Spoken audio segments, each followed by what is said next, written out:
Quando você descobre que as duas pessoas que mais confia no mundo estão traindo sua confiança da pior maneira possível, algo dentro de você morre para sempre. Mas também, algo novo pode nascer. Bom dia, meus queridos. Sou Irene Campos, tenho 83 anos e hoje vou compartilhar com vocês uma história que guardei dentro do meu coração por muitos anos. Antes de começar, queria pedir para você que está me assistindo agora, que deixe seu like, se inscreva no canal e ative o sininho para receber mais histórias como essa. E me conta nos comentários de onde você está assistindo. Sempre fico curiosa para saber quem são as almas queridas que dedicam um tempinho do seu dia para ouvir as histórias de uma senhora como eu. Minha história começa em 1962, quando eu tinha apenas 22 anos.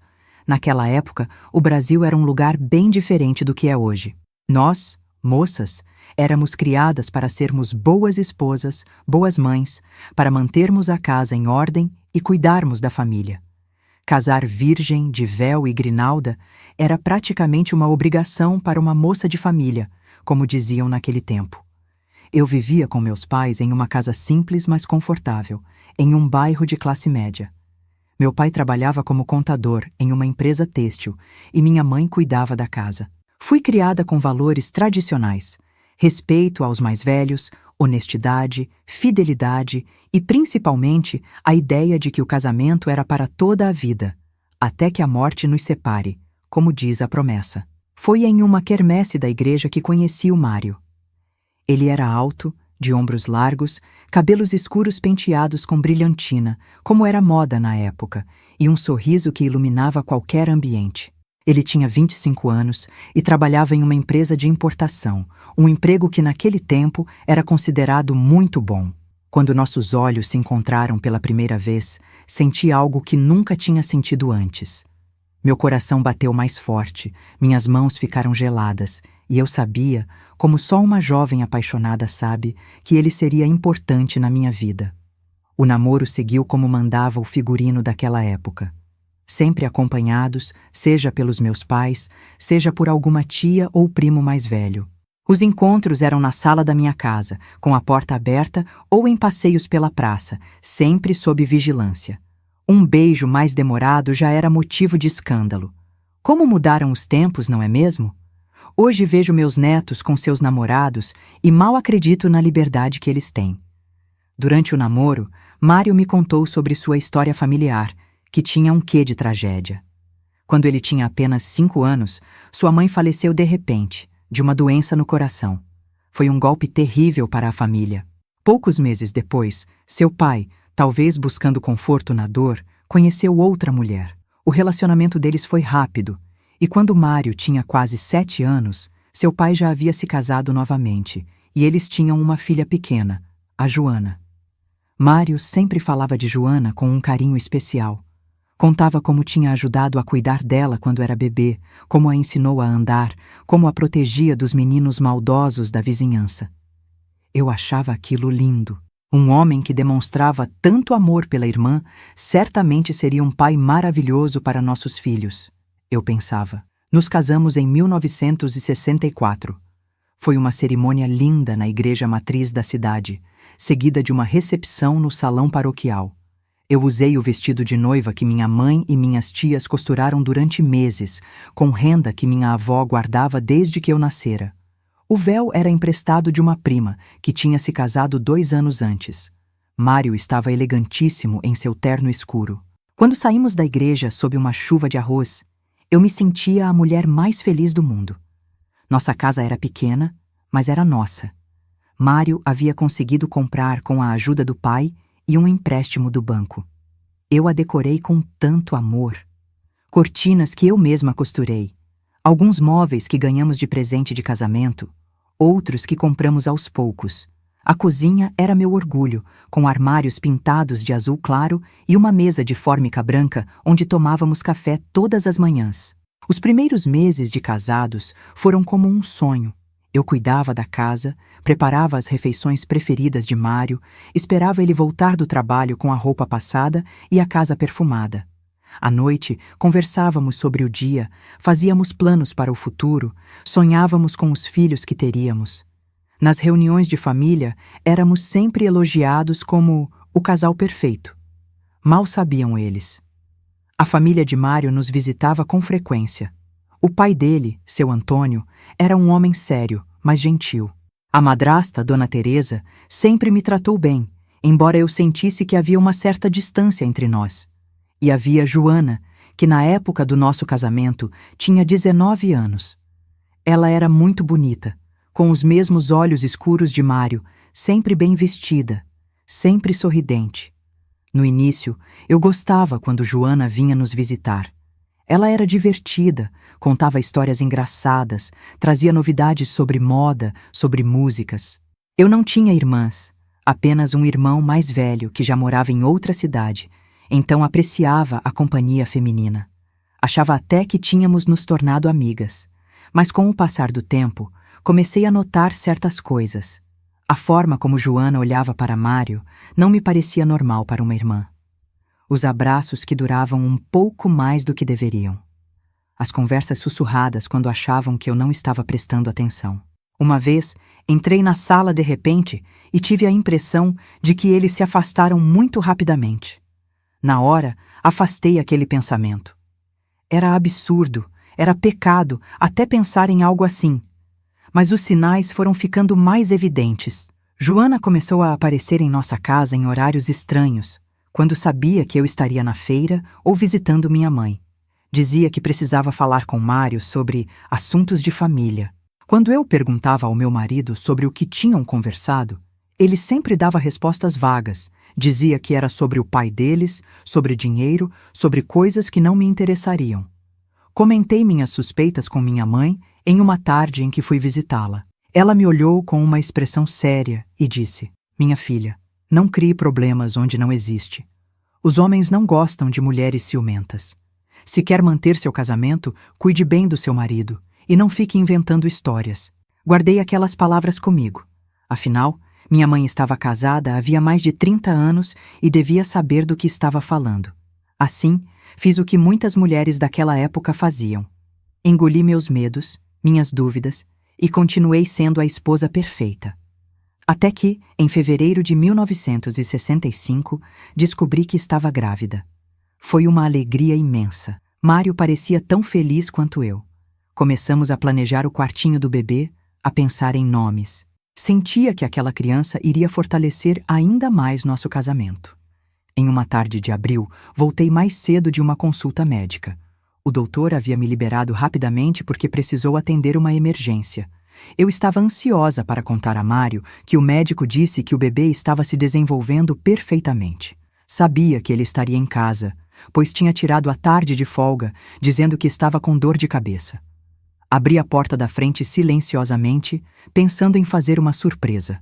A casa parecia quieta, mas ouvi sons vindos do nosso quarto. Quando me aproximei, o que vi pela fresta da porta partiu meu coração em 1000 pedaços. Mário e Joana estavam na nossa cama, na cama que eu arrumava todos os dias com lençóis limpos e cheirosos. Estavam tão entretidos um com o outro que nem perceberam minha presença. Fiquei paralisada, sem conseguir respirar, sem conseguir me mover. Era como se o mundo inteiro tivesse parado naquele instante. Não sei quanto tempo fiquei ali, parada na porta. Poderiam ter sido segundos ou horas. Finalmente consegui me mover. Bati a porta com toda a força que tinha, fazendo os dois saltarem assustados. O rosto de Mário, quando me viu, nunca vou esquecer. Uma mistura de susto, vergonha e medo. Joana cobriu-se rapidamente com o lençol, mas não conseguia me encarar. "Irene, eu posso explicar", Mário começou a dizer enquanto vestia às pressas suas roupas. Mas que explicação poderia existir para aquilo? Explicar o quê, Mário? Que você está traindo sua esposa grávida com sua própria irmã? Que tipo de monstros são vocês dois? Gritei, as lágrimas escorrendo pelo meu rosto. "Ela não é minha irmã de sangue", ele tentou argumentar, como se isso tornasse tudo aceitável. "Vocês foram criados como irmãos desde que ela era um bebê. Isso é doentio, é nojento", eu continuava gritando sem me importar se os vizinhos ouviriam. Joana finalmente encontrou coragem para falar. "Irene, nós não queríamos te magoar. Isso aconteceu. Não planejamos." "Calhe a boca", cortei. Não quero ouvir nada de você. Vocês dois têm até amanhã para sair da minha casa. Não quero ver nenhum de vocês nunca mais. Saí correndo, peguei minha bolsa e bati a porta ao sair. Fui direto para a casa dos meus pais, onde desabei nos braços da minha mãe, soluçando tanto que mal conseguia explicar o que tinha acontecido. Quando finalmente consegui contar, meu pai ficou vermelho de raiva. Ele queria ir até minha casa para dar uma lição em Mário, mas minha mãe o conteve, dizendo que isso só pioraria as coisas. Naquela noite, deitada na minha antiga cama de solteira, chorei até não ter mais lágrimas. Sentia-me traída, humilhada, destruída. O futuro que eu havia planejado com tanto cuidado tinha se despedaçado em questão de minutos. E o pior, carregava dentro de mim um filho daquele homem que tinha me traído da forma mais cruel possível. Mas enquanto olhava para o teto do meu antigo quarto, algo dentro de mim começou a mudar.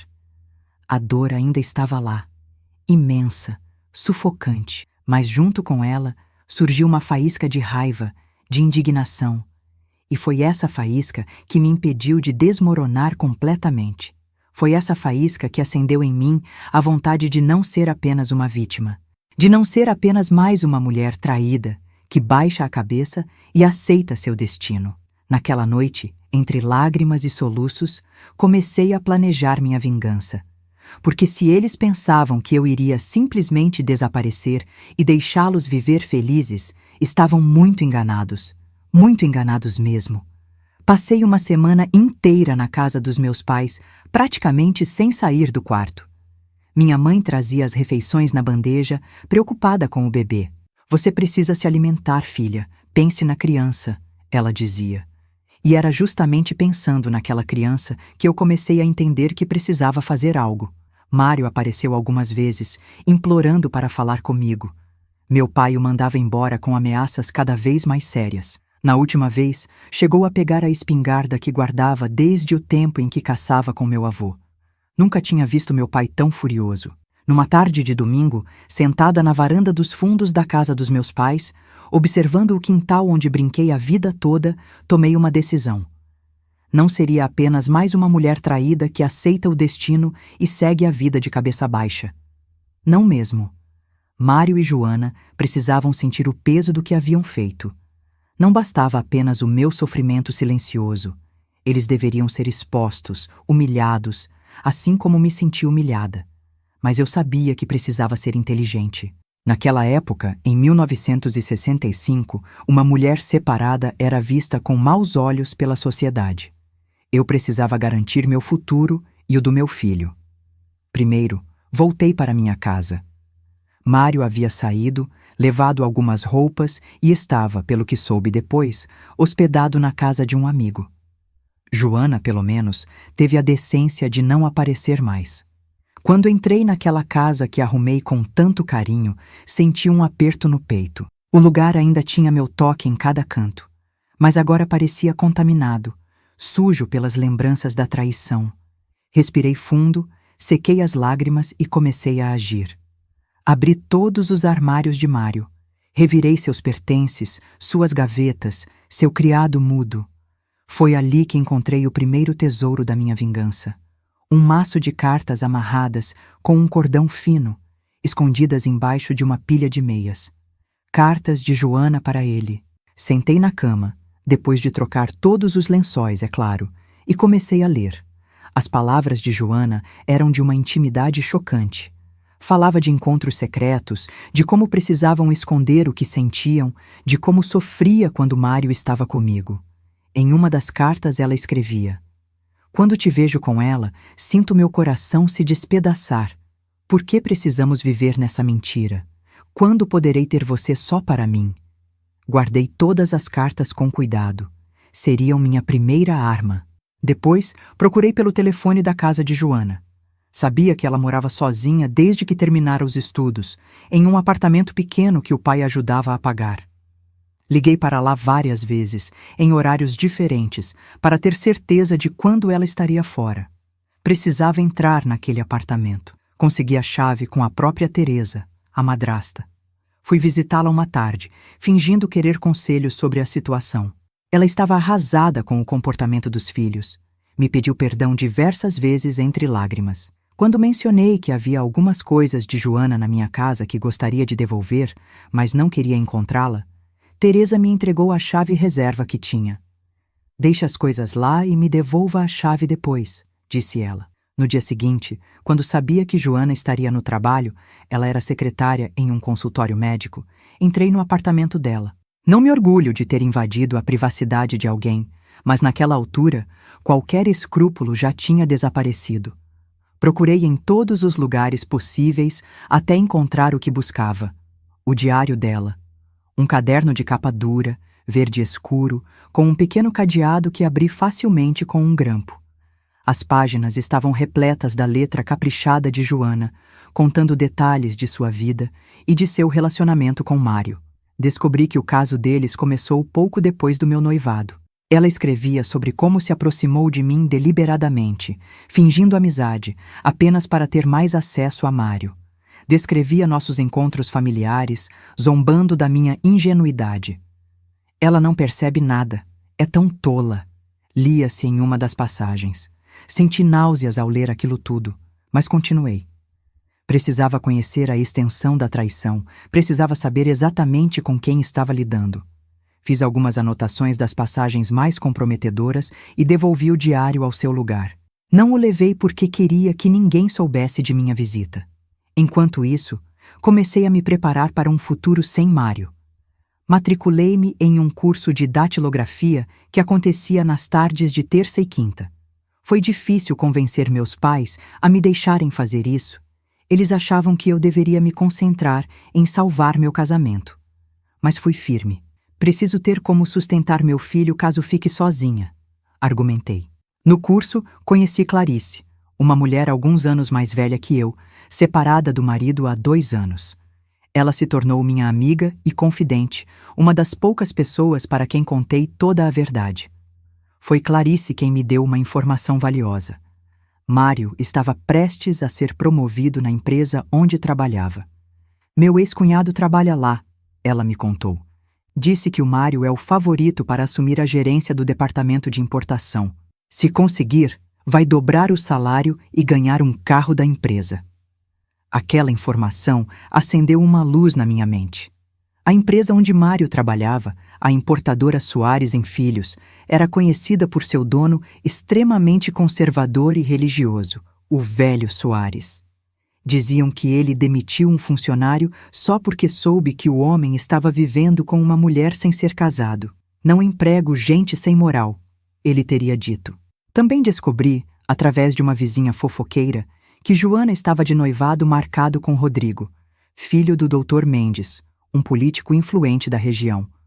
O noivado seria anunciado oficialmente em uma festa no final do mês. As peças começaram a se encaixar no meu plano. Durante esse tempo, mantive as aparências. Quando encontrava conhecidos na rua, sorria e dizia que Mário estava viajando a trabalho. Continuei frequentando a igreja, usando minha aliança, agindo como a esposa dedicada que todos conheciam. Enquanto isso, guardava cuidadosamente cada prova que encontrava do caso entre meu marido e sua meia-irmã. Em junho de 1965, soube através de Clarice que a promoção de Mário seria anunciada em um jantar na casa do velho Soares. Todos os gerentes estarão lá com suas esposas. É praticamente uma formalidade antes do anúncio oficial, ela me disse. No mesmo dia, ouvi minha mãe comentar ao telefone que a festa de noivado de Joana seria no mesmo final de semana. A coincidência não poderia ser mais perfeita. Pedi a Clarice que descobrisse mais detalhes sobre o jantar dos Soares. Ela conseguiu, através do ex-cunhado, o endereço, o horário e até a lista de convidados. Para minha surpresa e alegria, descobri que entre os convidados estavam seu Antônio e Dona Teresa. O pai e a madrasta de Mário haviam sido chamados para prestigiar a promoção do filho. Quanto à festa de noivado de Joana, foi mais fácil ainda. Minha mãe, que não sabia de meus planos, comentou que Teresa estava muito animada com o evento. Uma pena que você e Mário estejam, bem, nessa situação. Seria uma boa oportunidade para vocês conversarem, quem sabe? Decidi então que minha vingança aconteceria no jantar de promoção de Mário. Seria o cenário perfeito. O chefe conservador, Os colegas de trabalho, a família, todos reunidos para testemunhar a queda daquele que me traiu. Na véspera do grande dia, fiz os últimos preparativos. Escolhi cuidadosamente o vestido que usaria, um modelo azul marinho, elegante e discreto, que disfarçava bem minha barriga de 4 meses. Arrumei meu cabelo no melhor salão da cidade. Queria estar impecável. Depois, organizei todas as provas que havia reunido. As cartas de Joana, minhas anotações do diário dela, tudo dentro de um envelope grande. Adicionei também uma carta que escrevi ao velho Soares, explicando em termos educados, mas diretos, a situação.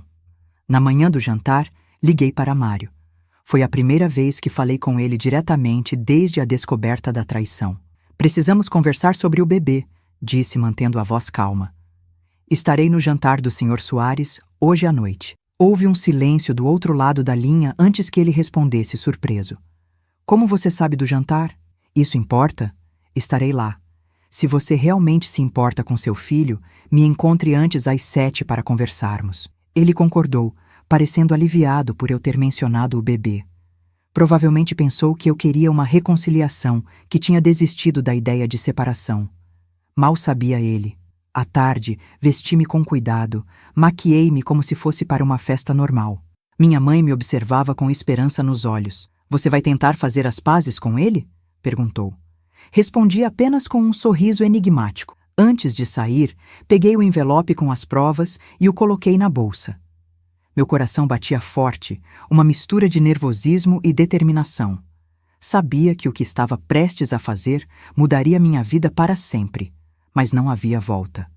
Mário e Joana precisavam enfrentar as consequências de seus atos. Quando cheguei ao casarão, onde morava o velho Soares, vi o carro de Mário estacionado do lado de fora. Respirei fundo, ajeitei o vestido e caminhei decidida até a entrada. O mordomo me recebeu e perguntou meu nome. Sou Irene Campos, esposa de Mário Campos, respondi com firmeza. Estou na lista de convidados.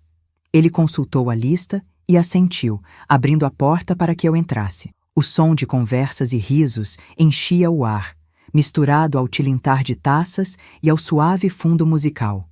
Todos os homens de terno escuro, todas as mulheres em vestidos elegantes. Uma cena da alta sociedade local que eu estava prestes a transformar em um palco para minha vingança. Avistei Mário do outro lado do salão, conversando com o velho Soares. Quando me viu, seu rosto empalideceu. Eu sorri e caminhei em sua direção, sentindo os olhares curiosos dos outros convidados. O momento que eu tanto planejei finalmente havia chegado. Então, como eu estava contando, entrei naquele salão elegante da casa do velho Soares, com a cabeça erguida e o coração acelerado. O lugar estava lindamente decorado, com arranjos de flores por toda parte e uma mesa de jantar que parecia saída de um filme. Cristais, porcelanas finas, talheres de prata. O velho Soares realmente queria impressionar. Quando Mário me viu, seu rosto perdeu a cor. Ele rapidamente se desculpou com o Sr. Soares e veio em minha direção, segurando meu braço e me guiando para um canto mais afastado do salão. O que você está fazendo aqui? Sussurrou, o rosto uma máscara de preocupação e irritação. Pensei que fôssemos conversar antes. E perder minha entrada triunfal? Não seria tão divertido, respondi com um sorriso calmo que parecia desconcertá-lo ainda mais. Irene, por favor, ele implorou, olhando nervosamente ao redor. Este jantar é muito importante para minha carreira. Podemos conversar depois em casa. Em casa? Repeti, erguendo uma sobrancelha. Qual casa, Mário? A minha? De onde você saiu com o rabo entre as pernas depois que eu peguei você na cama com sua irmã? Ele empalideceu ainda mais, olhando nervosamente ao redor para ter certeza de que ninguém tinha ouvido. Fale baixo, pelo amor de Deus. E ela não é minha irmã de sangue, você sabe disso. Assim, essa pequena tecnicidade que você usa para justificar o injustificável, respondi, mantendo minha voz controlada, mas firme. Criados como irmãos desde que ela era um bebê, mas isso não importa para vocês dois, não é? Antes que ele pudesse responder, vi o Sr. Soares se aproximando de nós, acompanhado por seu Antônio e Dona Teresa. Meu coração saltou. A plateia perfeita estava se reunindo. Mário, meu rapaz, não vai nos apresentar a sua esposa? disse o velho Soares, estendendo a mão para mim. Mário parecia que ia desmaiar, mas conseguiu se recompor. Claro, senhor Soares. Esta é Irene, minha esposa. Irene, este é o senhor Augusto Soares, meu chefe, e... Bem, você já conhece meu pai e Teresa.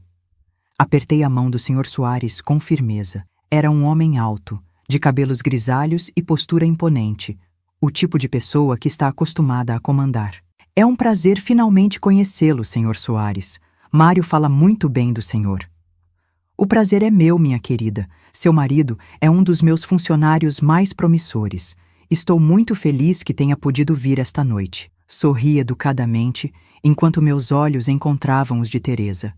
Ela parecia desconfortável, provavelmente imaginando o que eu faria ali. Seu Antônio, por outro lado, parecia genuinamente feliz em me ver, sem ideia do que estava por vir.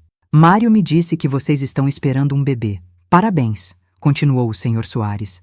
Família é o bem mais precioso que temos, não concorda? Absolutamente, respondi, sem tirar os olhos de Mário.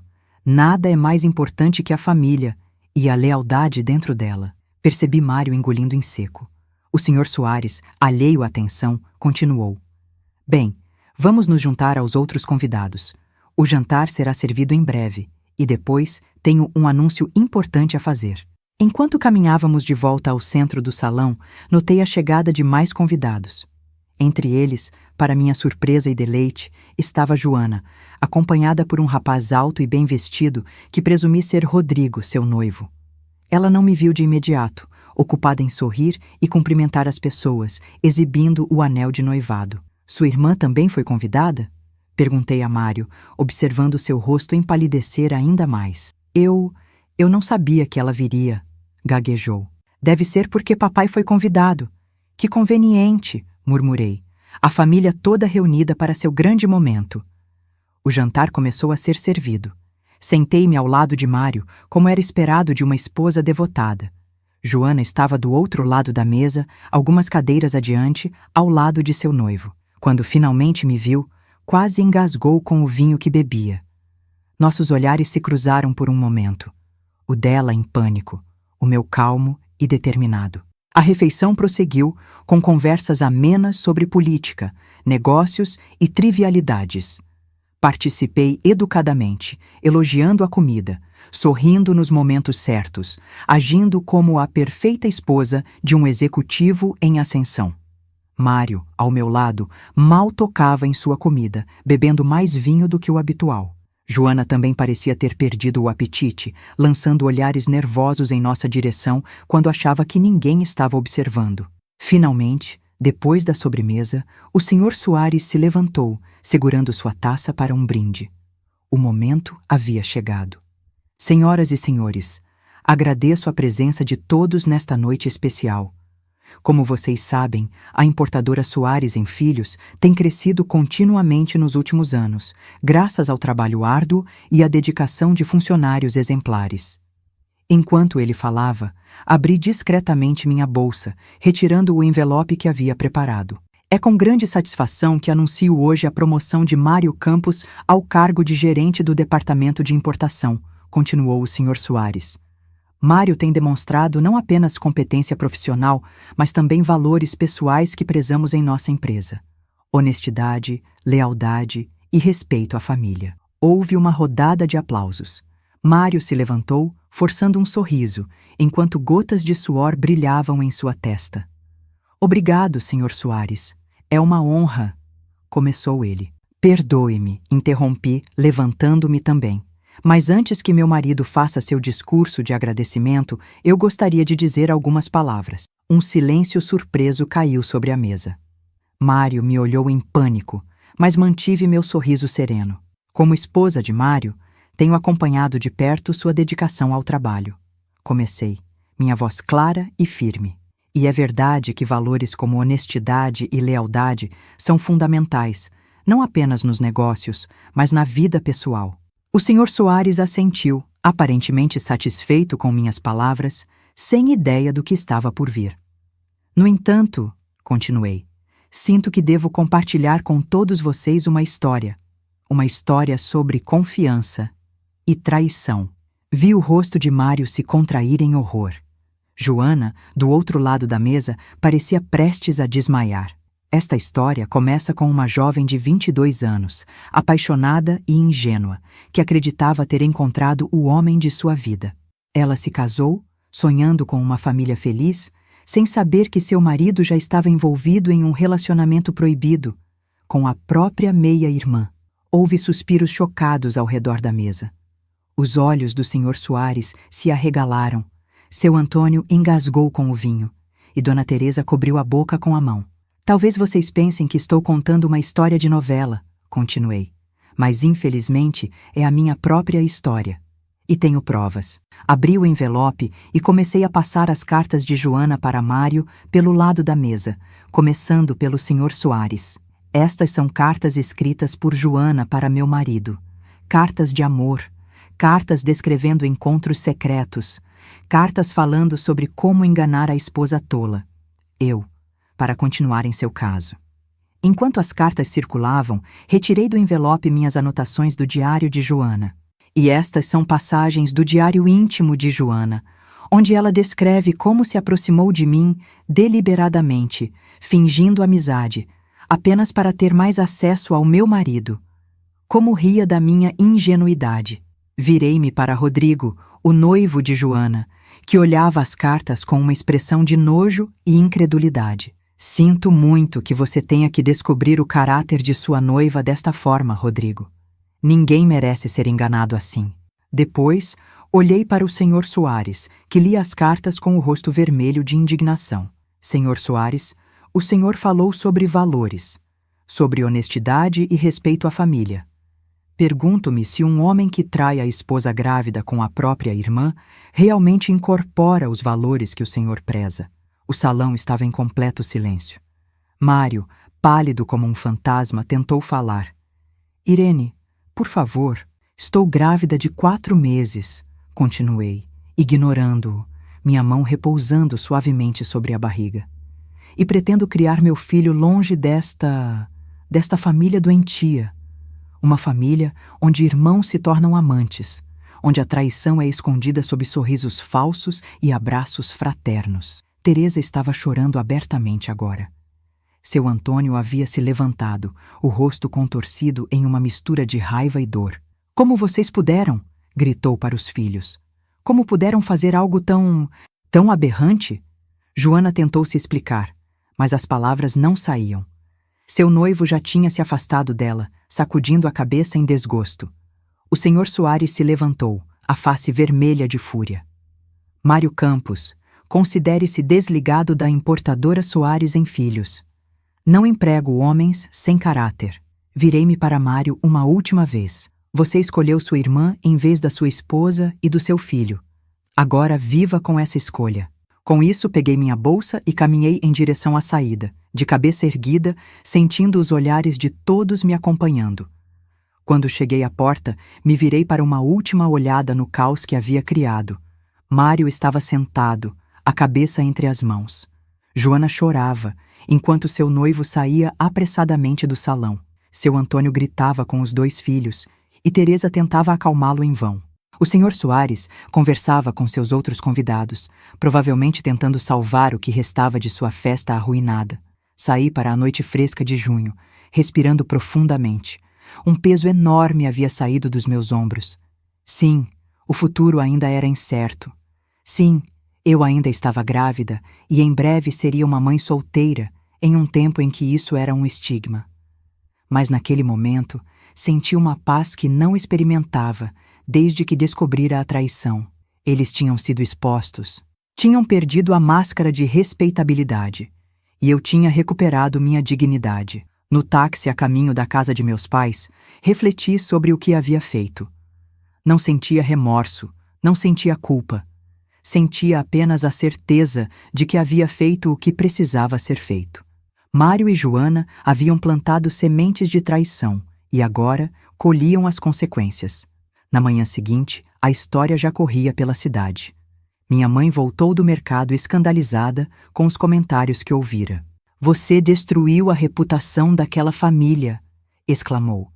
Eles destruíram a própria reputação quando decidiram trair minha confiança, respondi calmamente, tomando meu café da manhã. Nos dias seguintes, soube por conhecidos que Mário havia perdido não apenas o emprego na importadora Soares, mas também qualquer possibilidade de conseguir outro trabalho respeitável na cidade. Joana teve seu noivado rompido oficialmente, com a família do noivo fazendo questão de anunciar no jornal local que, devido a circunstâncias recentemente descobertas, o compromisso entre Rodrigo Mendes e Joana Pinto foi cancelado. Algumas pessoas me criticaram por expor o caso publicamente, dizendo que eu deveria ter resolvido em família. Outras me admiravam pela coragem de enfrentar a situação de cabeça erguida. Não me importava com nenhuma das opiniões. Sabia que havia feito o que precisava para seguir em frente. Não se esqueçam de deixar seu like, se inscrever no canal e ativar o sininho para não perder a continuação. E me contem nos comentários se vocês acham que minha vingança foi justa ou se eu deveria ter agido de outra forma. Então, onde paramos? Ah, sim, eu tinha acabado de deixar o jantar na casa do Sr. Soares, depois de expor publicamente a traição de Mário e Joana. Aquela noite de junho de 1965 marcou o fim de uma fase da minha vida e o início de outra, muito mais desafiadora, mas também muito mais gratificante. Voltei para a casa dos meus pais naquela noite com uma sensação estranha de alívio misturado com apreensão. O alívio de ter feito justiça com minhas próprias mãos, de ter recuperado um pouco da dignidade que me foi roubada. A apreensão pelo futuro incerto que me aguardava. Uma mulher jovem, grávida, separada, em uma época em que isso era visto com muita desconfiança e preconceito. Na manhã seguinte, meu pai entrou no meu quarto logo cedo, o jornal debaixo do braço e uma expressão séria no rosto. A cidade inteira já está falando sobre o que aconteceu ontem à noite, disse ele, sentando-se na beirada da minha cama. Você tem certeza de que era isso que queria, filha? Assenti sem hesitação. Tenho, pai. Eles mereciam ser expostos pelo que fizeram. Ele suspirou, passando a mão pelos cabelos já grisalhos. Eu entendo seu sentimento, mas não vai ser fácil daqui para frente. As pessoas vão falar, vão julgar. Deixe que falem, respondi com uma firmeza que surpreendeu até a mim mesma. Não fiz nada de errado. Foram eles que traíram, que mentiram, que quebraram votos sagrados. Se alguém deveria se esconder de vergonha, são eles, não eu. Meu pai sorriu, um sorriso triste, mas orgulhoso. Você sempre foi teimosa, desde pequena, igualzinha à sua avó. Ele fez uma pausa. Sabe que pode ficar aqui pelo tempo que precisar, não sabe? Esta sempre será sua casa. Agradeci com um abraço, as lágrimas finalmente escapando. Eram lágrimas diferentes das que havia derramado nas últimas semanas. Não de tristeza ou raiva, mas de gratidão pelo apoio incondicional dos meus pais, mesmo quando não concordavam totalmente com minhas decisões. Nas semanas seguintes, como esperado, enfrentei o julgamento de muitas pessoas. Algumas vizinhas cruzavam a rua para não ter que me cumprimentar. Na igreja, sentia os olhares e os cochichos quando entrava. Aquela que expôs o marido e a cunhada no jantar do Soares, diziam. Algumas pessoas achavam que eu deveria ter engolido o sapo, como se dizia na época, para preservar meu casamento. Outras criticavam a forma pública da minha vingança. Mas havia também aqueles que me apoiavam, principalmente mulheres que talvez tivessem passado por situações semelhantes em silêncio. Recebi bilhetes anônimos de solidariedade. Uma senhora idosa me parou após a missa um domingo e apertou minha mão, dizendo apenas: "Você fez o que muitas de nós gostaríamos de ter tido coragem de fazer." Quanto a Mário e Joana, os rumores corriam soltos pela cidade. Soube que Mário havia se mudado para São Paulo, incapaz de conseguir emprego em nossa cidade depois do escândalo. Joana, segundo me contaram, foi enviada pela família para morar com uma tia distante, no interior de Minas Gerais. O relacionamento deles, construído sobre traição e mentiras, não resistiu ao peso da vergonha e da distância. Em agosto de 1965, matriculei-me em um curso técnico de contabilidade noturno. Foi uma batalha convencer meus pais a permitir que uma mulher grávida de 6 meses frequentasse aulas à noite, mas fui irredutível. Preciso ter como sustentar meu filho, argumentei. Não quero depender de ninguém, nem mesmo de vocês, pelo resto da vida. As aulas eram um desafio físico. Minha barriga crescendo, as costas doendo, o cansaço constante, mas um alívio mental. Por algumas horas, 3 vezes por semana, eu podia me concentrar em números, regras e procedimentos, esquecendo por um momento os problemas pessoais que enfrentava. Em outubro de 1965, com 7 meses de gravidez, recebi uma notícia inesperada. O banco local estava contratando uma auxiliar de escritório para trabalhar meio período. Minha professora do curso técnico, que trabalhava lá, me indicou para a vaga. Eles precisam de alguém que entenda de números e seja de confiança, ela me disse. Falei de você, do seu desempenho no curso. Estão dispostos a esperar até depois que o bebê nascer, se você tiver interesse. Fiquei emocionada com a oportunidade. Um emprego em um banco era considerado muito bom para uma mulher naquela época, especialmente para uma mulher na minha situação. Aceitei imediatamente, mesmo sabendo que enfrentaria mais julgamentos e obstáculos. Em 15 de dezembro de 1965, nasceu meu filho, Gustavo. Foi um parto difícil, longo, mas quando o coloquei no colo pela primeira vez, soube que cada dor, cada lágrima, cada desafio tinha valido a pena. Aquele pequeno ser, com seus olhinhos curiosos e mãozinhas que se agitavam no ar, seria minha força e minha motivação dali em diante. Mário veio ao hospital no dia seguinte. Foi a primeira vez que nos encontramos desde a noite do jantar. Ele parecia mais magro, com olheiras profundas e um ar derrotado que nunca havia visto antes. "Posso ver meu filho?" perguntou hesitante, parado na porta do quarto. Permiti, observando atentamente enquanto ele se aproximava do berço onde Gustavo dormia. Seus olhos se encheram de lágrimas ao ver o bebê. "Ele é perfeito", murmurou. "Sim, ele é", concordei. Mário tentou se aproximar, falar sobre reconciliação, dizer que tinha cometido um erro terrível, que Joana já não fazia parte de sua vida, que ele havia mudado. Escutei em silêncio, sem interromper. Quando terminou, respondi com calma. "O que aconteceu entre nós não tem conserto, Mário. Você pode fazer parte da vida do seu filho, se realmente quiser, mas entre nós, acabou. Não existe mais confiança, e sem confiança não existe amor verdadeiro." Ele aceitou minha decisão sem argumentar mais. Antes de sair, deixou um envelope com dinheiro na mesa de cabeceira. "Para ajudar com as despesas do bebê", disse. Não recusei, não por mim, mas pelo bem de Gustavo. Meu orgulho não poderia se sobrepor às necessidades do meu filho. Em fevereiro de 1966, comecei a trabalhar no banco, deixando Gustavo aos cuidados da minha mãe durante as manhãs. Era um trabalho simples no início. Arquivar documentos, auxiliar com a correspondência, fazer pequenos cálculos, mas para mim representava independência, um futuro que eu mesma estava construindo. Não foi fácil, meus queridos, não vou mentir para vocês. Havia dias em que chegava em casa exausta, com os seios doloridos de leite, para encontrar Gustavo chorando com cólicas. Noites em que ficava acordada, ninando-o enquanto estudava para o curso técnico, os olhos ardendo de sono. Momentos em que me questionava se tinha feito a escolha certa, se não teria sido mais fácil perdoar Mário, fechar os olhos para a traição, manter a família unida a qualquer custo, como tantas mulheres faziam. Mas então, olhava para meu filho, para aquele rostinho que se iluminava com um sorriso quando me via, e sabia que estava no caminho certo. Que tipo de exemplo eu seria para ele se aceitasse viver em uma mentira?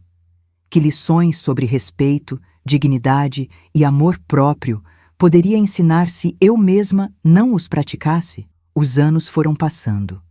Em 1968, já era assistente de contabilidade no banco, ganhando o suficiente para alugar uma pequena casa para mim e Gustavo, perto da casa dos meus pais. Não era nada luxuoso, mas era nosso lar, construído com honestidade e trabalho duro.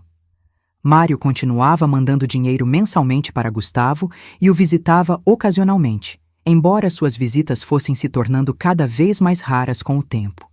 Ele havia se estabelecido em São Paulo, reconstruindo sua carreira longe do escândalo que o perseguia em nossa cidade. Quanto a Joana, soube por conhecidos em comum que ela havia se casado em Minas Gerais com um homem bem mais velho, um viúvo com filhos já crescidos. Em 1970, recebi uma promoção no banco, tornando-me a primeira mulher a ocupar um cargo de supervisão na agência local. Lembro-me da expressão do gerente ao me comunicar a notícia. Uma mistura de respeito profissional e surpresa por estar promovendo uma mãe solteira, como eu era rotulada. A senhora provou ser não apenas competente, mas excepcionalmente dedicada, ele disse, parecendo quase se desculpar por me reconhecer. Seus colegas a respeitam e os clientes confiam em seu trabalho. Naquele momento, senti uma satisfação que ia além do reconhecimento profissional. Era a validação de que havia escolhido o caminho certo, de que era possível reconstruir a vida após uma traição devastadora, de que uma mulher podia sim ser bem-sucedida por seu próprio mérito, mesmo em um mundo dominado por homens e preconceitos. Gustavo crescia forte e saudável, um menino inteligente e curioso.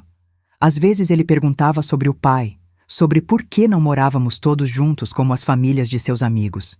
Respondia com honestidade, adaptada à sua idade, sem demonizar Mário, mas também sem esconder que havia acontecido algo grave que nos separou. Seu pai e eu seguimos caminhos diferentes, explicava. Mas ambos amamos você muito, e isso é o que importa. Em 1972, 7 anos após a fatídica noite do jantar, recebi a notícia de que o pai de Mário, seu Antônio, havia falecido. Levei Gustavo ao velório, considerando importante que ele prestasse respeitos ao avô, mesmo tendo convivido pouco com ele. Foi lá que encontrei Joana novamente, pela primeira vez desde o escândalo. Ela parecia envelhecida além de seus anos, os olhos sem o brilho que um dia tiveram, o corpo encurvado como se carregasse um peso invisível. Nossos olhares se cruzaram brevemente através do salão. Não trocamos palavras, não era necessário. Em seus olhos, vi o que parecia ser uma mistura de vergonha e arrependimento. No meu coração não havia mais raiva, apenas uma espécie de compreensão triste de que todos nós havíamos pago um preço por nossas escolhas, alguns mais alto que outros. E assim, meus queridos, fui reconstruindo minha vida, tijolo por tijolo, dia após dia. Não foi um caminho reto ou fácil. Teve seus altos e baixos, suas dúvidas e certezas, suas lágrimas e sorrisos. Mas foi um caminho autêntico, trilhado com dignidade e força de vontade. Sabe, muita gente me pergunta se me arrependo da forma como agi naquela noite, se a vingança valeu a pena. Olhando para trás, com a sabedoria que só o tempo pode dar, posso dizer que não me arrependo. Não porque me alegre com o sofrimento que causei a Mário e Joana. Nunca desejei mal a ninguém, mas porque aquele ato de coragem me libertou. Me permitiu fechar um capítulo doloroso e começar a escrever um novo, com minhas próprias palavras, minha própria força. Se você está passando por algo parecido, se sente traído, abandonado, se acha que não há saída, quero que saiba: há vida após a dor, há alegria após as lágrimas, há força dentro de você que talvez ainda não tenha descoberto. Os anos 70 chegaram trazendo ventos de mudança para o Brasil e para o mundo. Enquanto o país vivia sob o regime militar, com todas as suas restrições, paradoxalmente, as mulheres começavam a ocupar mais espaços na sociedade, impulsionadas pelos movimentos feministas que ecoavam de outros países. Para mim, esses ventos sopraram a favor. Em 1973, Gustavo já estava com 7 anos, um menino esperto e cheio de energia que enchia nossa pequena casa de vida. Matriculei-o na melhor escola que meu salário podia pagar. Não era a mais cara da cidade, mas tinha professores dedicados e uma boa reputação. Lembro do primeiro dia de aula, ele com o uniforme impecavelmente passado, a mochila quase maior que ele, um misto de ansiedade e empolgação no olhar. Tirei uma foto com minha câmera Kodak. Guardo essa fotografia até hoje, um tesouro que me faz sorrir sempre que a vejo. Nessa época, eu já havia progredido no banco, ocupando um cargo de confiança que pouquíssimas mulheres alcançavam. Trabalhava duro, estudava à noite quando Gustavo dormia, sempre buscando me aprimorar. A menina ingênua que um dia sonhou apenas em ser esposa e mãe havia se transformado em uma mulher independente e respeitada profissionalmente. Claro que enfrentei preconceitos. Havia clientes que preferiam ser atendidos por homens quando se tratava de assuntos financeiros mais complexos. Colegas que faziam piadas sobre mulher no comando. Superiores que me testavam constantemente como se estivessem esperando que eu falhasse para provar que lugar de mulher era em casa. Mas cada obstáculo apenas aumentava minha determinação. Uma das maiores dificuldades era equilibrar o trabalho com a criação do Gustavo. Não queria que ele se sentisse negligenciado, que crescesse achando que o trabalho era mais importante que ele. Então, criamos nossas próprias tradições. Nas sextas-feiras à noite, independente do cansaço, fazíamos pipoca e assistíamos a algum programa na nossa pequena televisão preto e branco. Aos domingos, depois da missa, íamos ao parque da cidade ou fazíamos piqueniques quando o tempo permitia. Momentos simples que construíram memórias preciosas. Mário continuava presente na vida de Gustavo, embora de forma intermitente. Enviava dinheiro regularmente, ligava nos aniversários, aparecia para visitas rápidas 2 ou 3 vezes por ano. Era uma presença distante, mais como um tio que vê o sobrinho ocasionalmente do que um pai. Percebia a tristeza nos olhos de Gustavo quando ele via os amigos com seus pais em eventos escolares ou jogos de futebol, mas tentava compensar com meu amor e dedicação em dobro. Em 1975, aconteceu algo que marcou profundamente nossa vida. Recebi um telefonema tarde da noite. Era Teresa, a madrasta de Mário, com quem mantinha um contato cordial por causa de Gustavo. Sua voz estava trêmula quando me deu a notícia. Mário havia sofrido um grave acidente de carro em São Paulo. Os médicos não sabem se ele vai sobreviver, disse ela, a voz embargada. Achei que você deveria saber por causa do menino. Fiquei em choque. Apesar de tudo que havia acontecido entre nós, nunca desejei mal a Mário. Era o pai do meu filho, uma parte importante da história que me trouxe até aquele momento. Expliquei a situação para Gustavo na manhã seguinte, com palavras simples e cuidadosas. Aos 9 anos, ele já entendia o conceito de morte, mas tentei não assustá-lo demais. Seu pai está doente no hospital, disse. Os médicos estão cuidando dele, mas não sabemos ainda se ele vai ficar bom. A pergunta veio de imediato, seus olhos, tão parecidos com os de Mário, cheios de preocupação. Podemos ir vê-lo, mamãe? Aquele pedido me colocou diante de um dilema. Ir a São Paulo significava gastar dinheiro que não tínhamos sobrando, faltar ao trabalho, enfrentar uma viagem longa e cansativa. Mas como negar esse pedido? Como explicar a um menino de 9 anos que, apesar de seu pai raramente estar presente, ele tinha o direito de vê-lo talvez pela última vez? Sim, filho, vamos, respondi, sabendo que era a decisão certa, mesmo que difícil. Consegui uma licença de 3 dias no banco, expliquei a situação e meu chefe, surpreendentemente compreensivo, não colocou obstáculos. Pegamos o ônibus para São Paulo na manhã seguinte, uma viagem que pareceu interminável, com Gustavo olhando pela janela, incomumente quieto, perdido em pensamentos que eu só podia imaginar. O hospital era um prédio imponente no centro de São Paulo, tão diferente dos hospitais modestos da nossa cidade. Na recepção, descobrimos que Mário estava na UTI, em estado crítico. Apenas parentes próximos podiam visitá-lo, e por apenas alguns minutos. Sou a mãe do filho dele, expliquei para uma enfermeira mostrando Gustavo. Viemos de longe para vê-lo. Depois de alguma hesitação e consultas, permitiram que Gustavo entrasse, acompanhado por mim. O corredor da UTI era frio e asséptico, com um silêncio quebrado apenas pelo bip das máquinas. Preparei Gustavo, explicando que seu pai estaria ligado a aparelhos, que pareceria diferente do que ele lembrava. Quando entramos no quarto, meu coração apertou. Mário estava quase irreconhecível, o rosto inchado e machucado, tubos saindo de sua boca e braços, monitores ao lado da cama. Gustavo parou na porta, hesitante, seus olhos arregalados de medo. Está tudo bem, filho, sussurrei, segurando sua mão. Você pode se aproximar se quiser. Lentamente, ele caminhou até a cama, olhando fixamente para o pai. Então, para minha surpresa, Esticou a mão e tocou suavemente a mão de Mário. Pai, ele disse, com uma voz pequena, mas firme. Sou eu, o Gustavo. A mamãe me trouxe para te ver. Você precisa ficar bom, tá? Naquele momento, todas as mágoas do passado, todo o ressentimento que ainda pudesse existir em meu coração, simplesmente se dissolveu. Vi apenas um menino que amava seu pai, apesar das ausências, apesar das falhas. E vi um homem que, independente dos erros que cometeu comigo, não merecia partir deste mundo sem o perdão e a compreensão do filho. Mário permaneceu internado por quase um mês. Contra todas as expectativas, sobreviveu, embora com sequelas que o acompanhariam pelo resto da vida. Dificuldades de locomoção e problemas respiratórios crônicos. Durante esse tempo, Gustavo e eu retornamos para nossa cidade, mas ligávamos regularmente para ter notícias. Escrevi uma carta para Mário, que pedi a Teresa para entregar quando ele estivesse consciente o suficiente para ler. Nessa carta, não mencionei o passado, não toquei nas feridas antigas. Apenas disse que Gustavo e eu estávamos torcendo por sua recuperação, que o menino estava ansioso para vê-lo novamente quando estivesse melhor.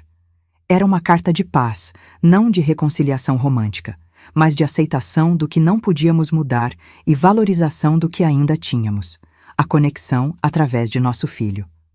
Alguns meses depois, para nossa surpresa, Mário se mudou de volta para nossa cidade. Não para reconquistar-me, como alguns fofoqueiros chegaram a especular, mas para estar mais próximo de Gustavo. Seu acidente tinha sido um despertar.